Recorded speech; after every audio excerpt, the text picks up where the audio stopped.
Certains reptiles conviennent à presque tout le monde, puis il y a ceux qui sont vraiment avancés, réservés aux experts. Mais ces 5 reptiles, personne ne peut les garder.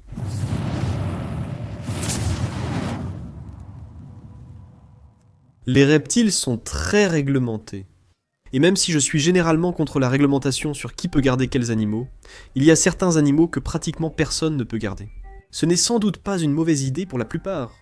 Donc avant de vous donner le numéro 5, gardez à l'esprit qu'il y a quelques exceptions importantes. Vraiment très exceptionnelles. Mais dans la plupart des cas, non. Les amateurs peuvent simplement sortir et acheter ces animaux. Mais ils ne peuvent absolument pas les garder. Alors commençons tout de suite par le numéro 5. N'essayez surtout pas d'adopter ces animaux. C'est une très mauvaise idée pour vous qui regardez le numéro 5. Iguane des Galapagos. 2 espèces distinctes existent. On trouve l'iguane terrestre des Galapagos et le plus célèbre iguane marin des Galapagos. Très célèbre grâce au documentaire de la British Broadcasting Corporation et tout le reste.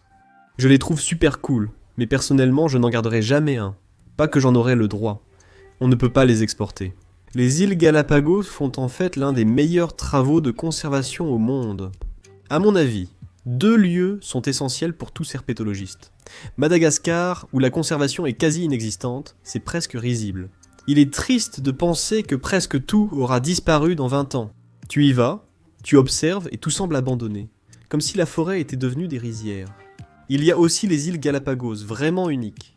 C'est là que Darwin a élaboré sa théorie. Toute la théorie, c'est comme ça qu'on connaît l'évolution. Et cet endroit, il est extrêmement réglementé. Avant d'entrer, il faut tremper ses chaussures dans une solution. Tout un processus. Ils font ça sérieusement. Les iguanes des Galapagos, surtout marins, sont probablement impossibles à garder en captivité. Les iguanes marins mangent un type d'algues très spécifique. Ce sont les seuls lézards marins, qui se nourrissent et vivent principalement en mer, plongeant jusqu'à 10 mètres... c'est 30 pieds ou mètres. Matt, aide-moi ici, s'il te plaît. Sous l'eau, ils mangent des algues sur les rochers, puis remontent à la surface. Tant que leur température corporelle est suffisamment chaude, ils peuvent encore bouger. Il fait très sombre, puis ils s'assoient sur les rochers et se prélassent pour retrouver cette chaleur. Parce que si vous ne connaissez pas les lézards, et les reptiles en général, s'ils ont trop froid, ils ne peuvent pas bien bouger. Donc, ils ne peuvent pas rester sous la surface trop longtemps. Sinon, leurs muscles ne coopéreront tout simplement pas avec leur cerveau, et ils se noieront et mourront. Donc même si vous pouviez en garder un, bonne chance pour le garder en vie. Je ne sais pas comment vous feriez.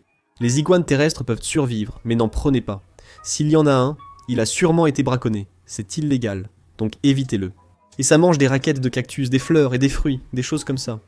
À la place, si vous voulez quelque chose de similaire, les cycluras sont sans doute votre meilleure option.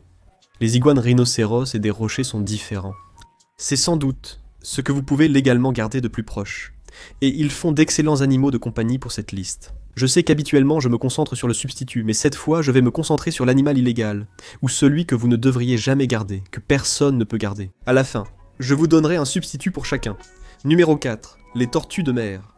Les tortues de mer sont adorables quand elles sont bébés, d'accord. Et à l'âge adulte, elles peuvent devenir vraiment énormes. Certaines peuvent peser plus de 450 kg, donc même si vous pouviez légalement garder une tortue de mer, non.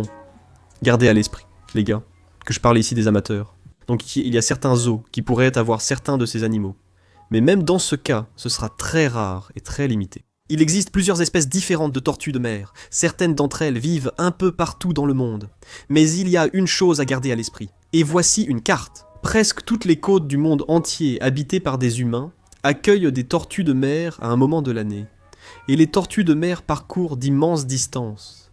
On parle de migrations énormes. Et certaines femelles retourneront sur la même plage chaque année. Même après avoir parcouru des milliers de kilomètres, elles reviendront sur la même plage pour pondre leurs œufs. C'est vraiment incroyable. Donc en dehors de leur taille et du fait que tu ne peux tout simplement pas, je veux dire, où pourrais-tu les mettre? De plus, certaines ne mangent que des éponges ou des crustacés, chaque espèce ayant un régime différent. Pour une tortue proche d'une tortue de mer, je recommande celle de la rivière Fly. Ce n'est toujours pas bon marché, et reste indisponible à certains endroits.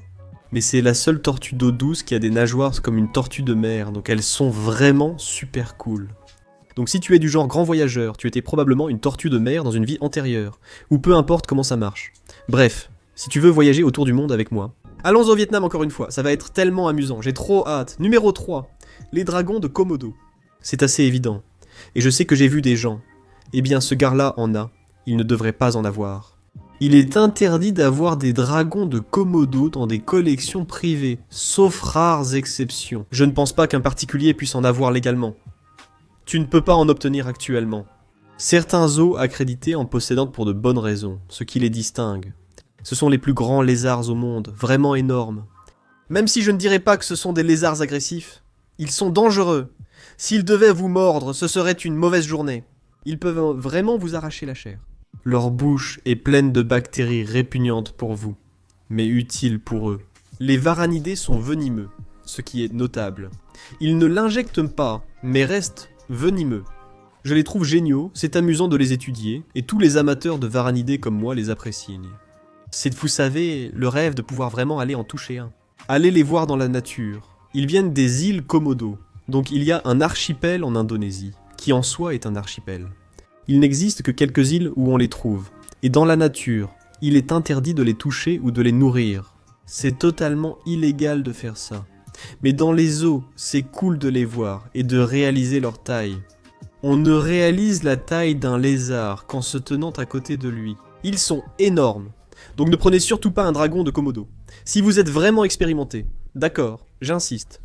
Pour votre premier animal, n'allez pas acheter quelque chose comme un dragon de Komodo si vous voulez vraiment un reptile pour débuter.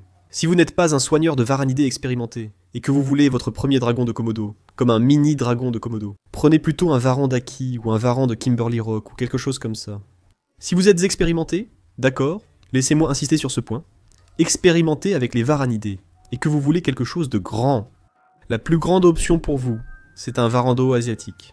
Un varando asiatique va devenir grand. Il est souvent considéré comme le deuxième ou troisième plus grand lézard au monde.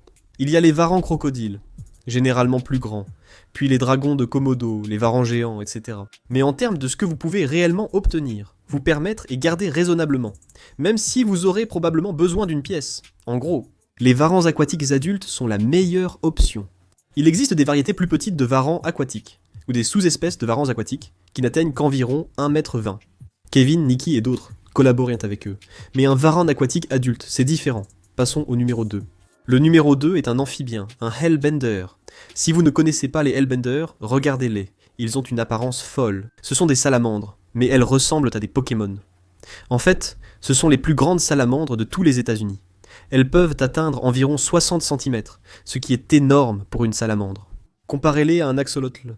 C'est ce que je vous conseille. Axolotl ou périophthalme. C'est probablement votre meilleure option, si vous voulez quelque chose qui leur ressemble un peu, en quelque sorte. Il existe 2 espèces différentes de cryptobranches, et elles sont toutes les 2 menacées. Je veux dire, c'est une espèce vraiment unique. Ils ont besoin de rivières à courant rapide, très riches en oxygène, donc c'est toujours de l'eau en mouvement. Toujours. Et on ne sait pas vraiment grand-chose sur leur comportement. On sait qu'ils aiment avoir un fond de limon doux, comme substrat sous cette eau. Parce qu'ils sont très délicats au niveau du ventre. Et ce qu'ils vont faire, c'est rester principalement au fond. Une espèce fascinante que vous ne verrez sans doute jamais. Ils sont très reclus, à moins d'être accompagnés par quelqu'un qui sait où aller. Ce que la plupart des personnes impliquées dans la conservation ne vous montreront de toute façon pas. Vous ne verrez sans doute jamais ces animaux dans la nature, sauf chance exceptionnelle. Mais vous pouvez en observer des similaires en captivité.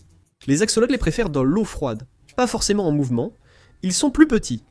J'ai aussi fait 2 vidéos montrant qu'ils sont ennuyeux. Bref, numéro 1, et je vais faire un bonus après le numéro 1, alors ne partez pas tout de suite. Numéro 1, les gharials. Les gharials sont vraiment géniaux. Franchement, ce sont les crocodiliens les plus fous en apparence. Ils sont très rares et menacés d'extinction. Originaires du Népal et de l'Inde, leur territoire était autrefois bien plus étendu. Ils sont spécialisés dans la consommation de poissons. C'est pourquoi ils ont cette mâchoire étrange. Mais elle a une raison d'être. Elle était conçue pour leur permettre de chasser leur proie. Mais ce sont parmi les crocodiliens les moins dangereux. Ils pourraient vous blesser si vous vous approchez, donc évitez-le. Non seulement c'est dangereux pour vous, mais restez aussi loin d'eux. Ce sont une espèce en voie de disparition. Nous devrions leur accorder le respect qu'ils méritent. Pour les collections privées, il y en a peut-être 1 ou 2 que j'ignore, mais dans les zoos, on peut être accrédité. En tout cas, les zoos. Et ils sont grands. De 12 à 20 ou 21 pieds, les femelles étant plus petites que les mâles. Ils prennent souvent des bains de soleil ensemble, donc si vous en voyez un se prélasser, il y en aura probablement d'autres au même endroit. De plus, Les mâles présentent une grosse protubérance sur le dessus du nez ou de la mâchoire. Ce qui, selon nous, et par nous, j'entends les scientifiques, des gens vraiment intelligents, pas moi, pensent que c'est pour la vocalisation, ou pour amplifier la vocalisation, probablement pour la reproduction. Ça évolue constamment, il existe de nombreuses sources, mais c'est la meilleure info que j'ai trouvée.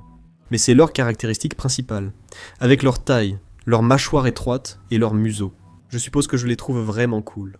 À mon avis, les gharials sont sans doute les crocodiliens les plus impressionnants grâce à leur singularité. Pour le bonus, une autre espèce de varan. Devinez laquelle dans les commentaires avant que je vous le révèle dans 3 secondes. Varans de Parenti. Maintenant, c'est un avantage car en Australie, les éleveurs peuvent en bénéficier. Je crois qu'il existe une réglementation et qu'ils sont coûteux. Mais hors d'Australie, peu de gens collaborent avec eux. Maintenant, ce n'est pas impossible d'obtenir des autorisations pour les avoir. Mais je ne connais personne qui l'ait réellement fait.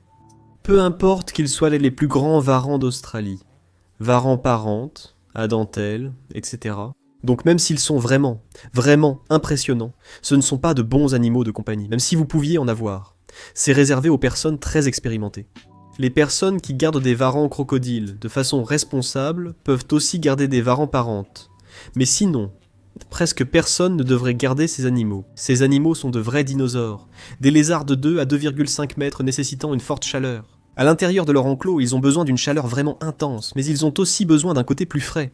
Il leur faut un enclos de la taille d'une pièce. En gros, ils sont énormes. Mais regardez-les, ils sont magnifiques, ils sont vraiment impressionnants. Si vous voulez quelque chose de similaire, la chose la plus proche que vous puissiez avoir, c'est un varan à dentelle. Mais encore une fois, c'est réservé aux personnes vraiment expérimentées. Si vous voulez une version beaucoup plus facile d'un varan d'Australie, les varans de Kimberley Rock, les varans de Paul Bearer Rock et les varans Zaki, ce sont tous de bien meilleures options. Dites-le moi en commentaire. Quel animal avez-vous vu qu'on ne peut pas légalement garder en collection privée? Et bien sûr, si vous voulez aller au Vietnam avec moi pour photographier des animaux, vous amuser et passer du bon temps avec des gens sympas. Voici le lien du groupe WhatsApp ci-dessous.